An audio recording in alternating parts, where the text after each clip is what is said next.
Hello mga par, ay natapos natin yung wiring installation sa Hyundai DB 116. Ito yung road sync, no? Yan. Tapos yan si Sir, no, from Baclaran. Tapos ang inabili sa atin ni Sir, ito yung ating Senlo X1 GTS na 80 watts. Tapos PIAA horn dual on setup. Tapos yung GTS yan, kasya pa rin sa ilalim yan, no? Okay. Dahil meron passing ang road sync, no? Yan, kinonvert na natin. Minodify natin, sinabay na natin yung MDL, no? Yan. Okay. Yan, sample muna tayo. Ito yung ating switch ng mini driving. Ayan. Low beam nito ay white. Tapos high beam pure yellow. Tapos meron tong combination, no? Yan, pagka naka low beam, dito na sa stock high beam. Yan, tutulak mo lang. Okay. Tapos kung naka-off naman yung MDL, pwede mo pa rin magamit yung stock, no?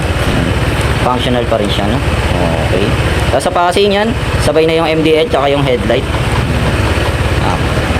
Kahit naka-low, meron tayong passing. Tapos pure yellow meron pa rin, no? Okay. Tapos sa horn, ito yung ating selector. Yan, pagka wala siyang ilaw, stop. Pagka sinelect mo yan, para alam mo naka-PIA ka, no? Yun. Tapos ito pa lang yung tinakbo ng motor ni Sir, no? Bagong bago pa to, 13 kilometers pa lang yan. Nagpa-wiring na sa atin, no? Okay. Yun lang, sa mga gusto magpa-install ng ganitong setup sa Hyundai DB160 na version 1, standard, saka itong road sync, yan, direct message na lang po sa page ko kaya sa FB account ko.